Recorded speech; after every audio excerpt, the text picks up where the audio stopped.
اور اس لیے کہ منافق مردوں اور منافق عورتوں اور مشرک مردوں اور مشرک عورتوں کو جو اللہ کے بارے میں برے برے خیال رکھتے ہیں عذاب دے،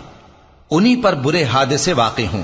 اور اللہ ان پر غصے ہوا اور ان پر لعنت کی اور ان کے لیے دوزخ تیار کی، اور وہ بری جگہ ہے۔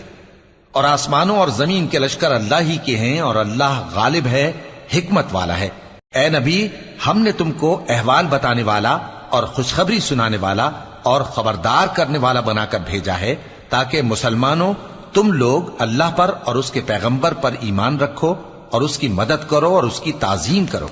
اور صبح و شام اس کی تسبیح کرتے رہو۔ اے نبی،